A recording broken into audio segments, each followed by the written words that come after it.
Dan alhamdulillah Islam yang masuk ke negeri kita Islam Ahlus Sunnah wal Jamaah yang Nabi sebutkan di hadis itu. Apa kata beliau?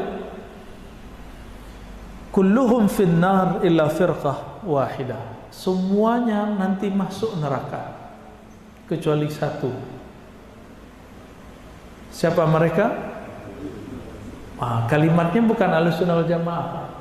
Ahlus Sunnah wal Jamaah itu terjemahannya. Ma'ana alaihi wa ashabi. Kelompok mana saja yang aku menjadi ikutannya, ma'ana alaihi, disebut Ahlus Sunnah. Wa ashabi, dan jamaah sahabat-sahabatku, maka disebutlah Ahlus Sunnah wal Jamaah.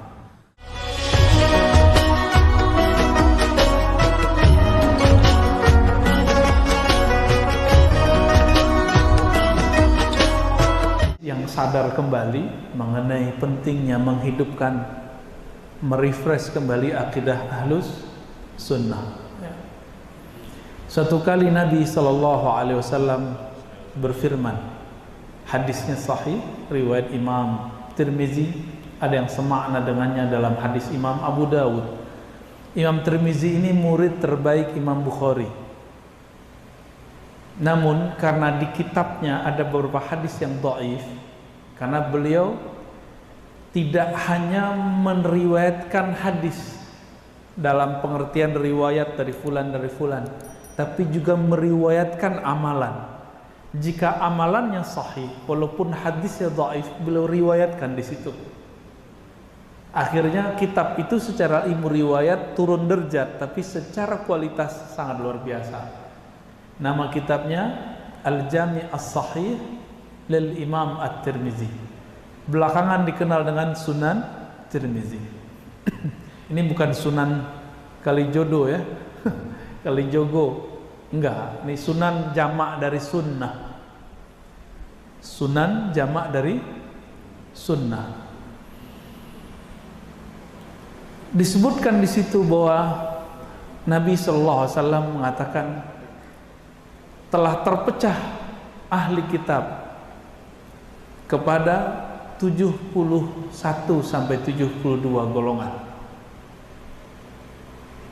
Begitu juga umatku berpecah menjadi 73 firqatan, 73 golongan. Lebih parah atau lebih sedikit? Lebih parah. Jadi jangan heran Pak kalau umat hari ini berpecah. Kalimatnya tafarraqat, sataftariku atau taftariku. Ada beberapa lafaz. Untuk mereka yang terdahulu disebut tafarraqat, telah terpecah. Untuk zaman kita, karena di zaman Nabi belum terjadi, maka Nabi menggunakan kata kerja fi'il mudhari'. Taftariku atau sataftariku, akan berpecah. Meninggal Nabi, sahabat mulai berpecah, tapi baru politik. Berlanjut, meninggal generasi sahabat, baru berpecah menjadi aliran. Dan alhamdulillah Islam yang masuk ke negeri kita Islam Ahlus Sunnah wal Jamaah yang Nabi sebutkan di hadis itu. Apa kata beliau? Kulluhum finnar illa firqah wahidah. Semuanya nanti masuk neraka kecuali satu. Siapa mereka? Kalimatnya bukan Ahlus Sunnah wal Jamaah. Ahlus Sunnah wal Jamaah itu terjemahannya. Ma'ana alaihi wa ashabi. Kelompok mana saja yang aku menjadi ikutannya, ma'ana alaihi, disebut Ahlus Sunnah. Wa ashabi, dan jamaah sahabat-sahabatku, maka disebutlah Ahlus Sunnah wal Jamaah.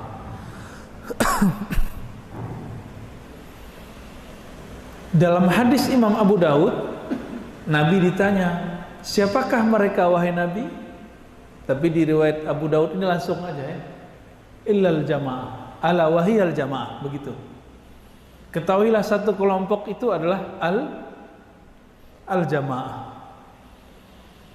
Al-jamaah di situ bukanlah pengajian jemaah kelompok apa, bukan. Al-jamaah di situ adalah al-jamaah, yakni jamaatul muslimi, kelompok umat Islam yang mengikuti Rasulullah.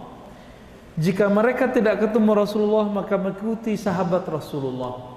Kalau diteruskan, tidak ketemu sahabat Rasul, mengikuti murid sahabat Rasul.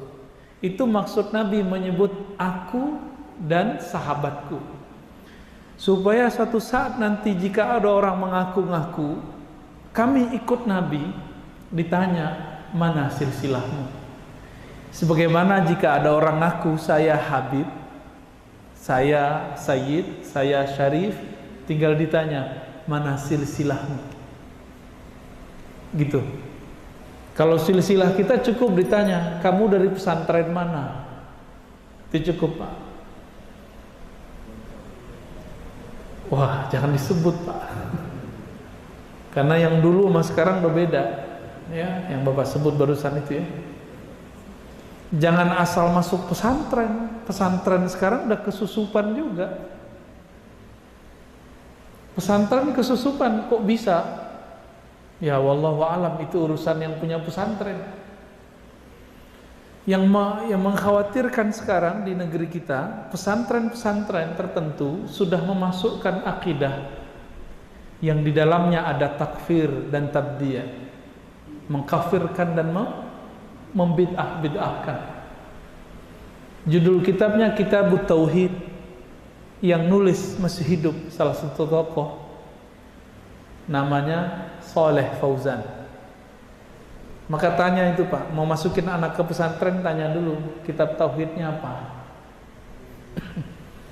Jika kitab tauhid ini siap-siap nanti anak-anak kita pulang, kita mulai diragukan sama dia.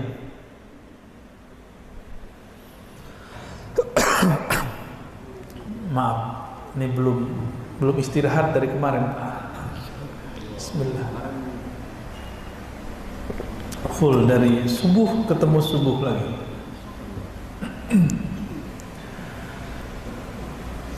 Mohon doanya aja, Pak ya. Ini bagian dari tugas untuk mempertahankan akidah ahlus sunnah. Kalau enggak bantuan dari Allah udah tepar, Pak. Alhamdulillah rabbil alamin. Nah, kitab ini mulai masuk, Pak. Di dalam kitab itu tidak boleh ikut akidah yang dulu diajarkan ulama-ulama kita yang dulu belajar di Mekah, yang kita dendangkan masa kecil. Allah wujud kidam baqa mukhalafatuhu lil hawadis. Namanya apa, Pak? Sifat 20. Itu dilarang sama mereka. Dulu ulama kita ngajinya di Mekah tuh. Dilarang sama mereka sekarang. Dianggap ini buatan Asy'ari, bukan buatan Nabi. Jadi mereka membenturkan ulama sama Nabi. Itu cara cuci otaknya. Yang paling lucu apa? Imam Syafi'i nggak ikut Asy'ari, Bukhari nggak ikut Asy'ari, 4 imam nggak ikut Asy'ari. Yaitu namanya jahilun. Maksud jahilun tuh nggak ngerti sejarah. Duluan Asy'ari itu Syafi'i. Bingung ya? Imam Syafi'i lahir 150 Hijriah. Imam Asy'ari 1 abad setelah itu baru lahir, 250-an. Ya nggak mungkin Syafi'i ikut Asy'ari. Yang paling lucu lagi apa? Rasulullah Muhammad tidak ikut Asy'ari. Itu lebih parah itu, Pak. Jahilunnya sudah murokabun. Logika apa itu yang dibangun? Katanya nggak boleh pakai logika. Katanya nggak boleh pakai ro'yu dan akal. Itu ngakal-ngakali. Ketahuan di situ nggak ngajinya. Imam Asy'ari itu berguru kepada orang yang ikut murid Imam Syafi'i. Siapa nama guru Imam Asy'ari? Namanya Zakaria ibn Yahya As-Saji. Berguru beliau kepada Imam Ahmad, Imam Muzani, Imam Qarabisi. 3 imam ini adalah murid terbaik Imam Syafi'i.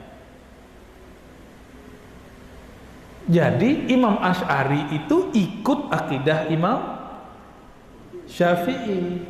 Makanya dalam kitab I'tiqad Imam Baihaqi, akidah Imam Asy'ari itu akidahnya Imam Syafi'i disebutkan sama. Penjelasan per bab itu biasanya jika ada riwayat dari Imam Syafi'i disebutkan. Tapi karena mereka tidak mau tahu, orang kalau sudah benci, apapun kalam kita ditolak. Ya. Tapi kalau sudah cinta, salah pun diterima. Ya. Nah, kalau orang alim nggak begitu, nggak dengan cinta-cinta buta, tapi dengan ilmu. Nah, semoga kita cintanya dengan ilmu. Amin ya rabbal alamin.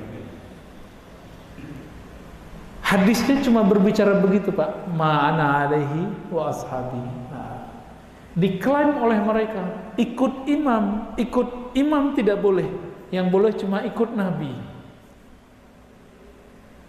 Ya iyalah, ikut Nabi. Cuma yang ngerti ajaran Nabi imam atau ente gitu.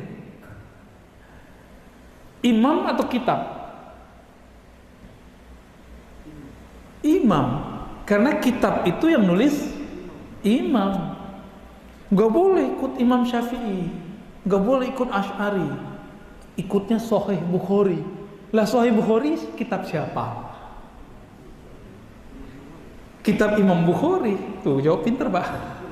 Kitab Imam Bukhari. Imam Bukhari murid siapa? Imam Bukhari satu angkatan sama As-Saji tadi, cuma lebih tua. Berguru kepada murid-murid Imam Syafi'i, Imam Ishaq bin Rahawai, Imam Ahmad bin Hanbal, Imam Qutaibah, Humaydi. Tuh jadi banyak, Pak. Semoga pusing. Pulang-pulang botak. Itu murid-murid Imam Syafi'i semua. Berarti Bukhari itu bukan sahabat Rasul. Imam Bukhari itu mengumpulkan riwayat dari guru-gurunya, sehingga terkumpullah jumlah gurunya 1700. Tapi yang dia pakai riwayatnya tidak sampai 1700.